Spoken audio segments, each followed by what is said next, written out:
ఒరే క్రాకో, ఎవర్రా ఇతను ఎంత స్మార్ట్ గా ఉన్నాడు? చూస్తుంటే మళ్ళీ మళ్ళీ చూడాలనిపిస్తుందా? ఆ ఫేస్ ఏంట్రా బాబు, ఆ గ్లో ఏంట్రా బాబు? సాఫ్ట్ గా ఉన్నాడు కదా అని సాఫ్ట్వేర్ ఇంజనీర్ అనుకోగ్రోయ్, the great YouTuber. After all యూట్యూబరే కదా. అరే అలా యూట్యూబర్ అని చీప్ గా తీసి పడాయికరా. అతని యాన్యువల్ ఇన్కమ్ ఎంతో తెలుసా? అక్షరాల 4 కోట్లు. ఇప్పటి వరకు అతని సంపాదించిన ఆస్తులు విలువ ఎంతో తెలుసా? 50 కోట్లు పైమాటేరా. ఆఫ్టర్ ఆల్ అని తీసి పారేస్తున్నావు. వారిని అమ్మ 50 కోట్ల ఏంట్రా? మైండ్ బ్లాక్ అవుతుంది ఇక్కడ. 50 కోట్లే యూట్యూబ్ ద్వారా సంపాదన. ఎలా సంపాదిస్తున్నాడు రా బాబు? అరే వేసుకునే కోట్లే కూడా పొరపాటున ఖర్చు పెట్టుకునే కోట్లు అనుకుంటావు. సరిగ్గా విన్నావా లేదా? వారిని గుండు సీను, నీ మెదడు మోకాల్లోను, తెలుగు తేటలోను, బొచ్చు బొబ్బర్లంకలోను వదిలేసినట్టున్నావా?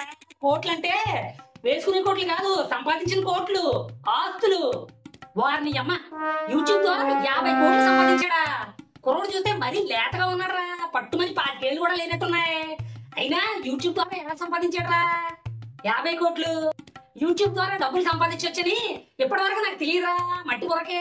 అరేరే, ఫోన్ పట్టుకుని పెద్ద సైంటిస్ట్ లాగా పెద్ద బిల్డప్లు తప్ప నీ దగ్గర నా దగ్గర ఏమీ లేదురా. చాటింగ్లకి మీటింగ్లకి ఈ మాత్రం దానికి పెద్ద ఫోన్ ఎందుకురా కొనుక్కోవడం? ఒక్క 30-40 వేలు తాగలేసి చిన్న ఫోన్ కొనుక్కుంటే సరిపోవా? అరే క్యారీ మినాటి అని యూట్యూబ్ ఛానల్ నడుపుతున్నాడు రా. ఇదే కాక ఇంకో 2 యూట్యూబ్ ఛానల్ ఉన్నాయి ఇతనికి. హర్యానాకి చెందిన కుర్రాడు అన్నమాట. ఇతని పేరు అజయ్ నాజర్. ఇతనికి ఒక గొప్ప ప్రత్యేకత ఉందిరా బాబు. అదేంటంటే భారతదేశంలోనే అతి తక్కువ కాలంలో 3 కోట్ల మంది సబ్స్క్రైబర్స్ సాధించిన మొట్టమొదటి యూట్యూబర్ ఈయనేరా. చాలా స్పెషల్ రా బాబు ఈయన. వీడియోలు గట్రా చేయడమేనా లేక చదువు గట్రా ఏమన్నా ఉందా ఇతనికి? ఎందుకు లేదురా బాబు, చాలా పెద్ద చదువు చదివాడు రా. 10th వరకు చదివి మానేశాడు. ఆ తర్వాత ఇంటర్ డిస్టెన్స్ లో కట్టి పాస్ అయ్యాడు రా. 1999లో పుట్టాడు. జస్ట్ 25 ఎంటర్ అయ్యాడు అంతే. చాలా లేత కుర్రాడు. కోట్లు సంపాదిస్తున్నాడు రా బాబు మొబైల్ ఫోన్ యూజ్ చేసి. యూట్యూబ్ లో వీడియో చేస్తూ నువ్వు నేను ఏం చేస్తాం? బొచ్చు బొబ్బరగడ్డి తప్ప.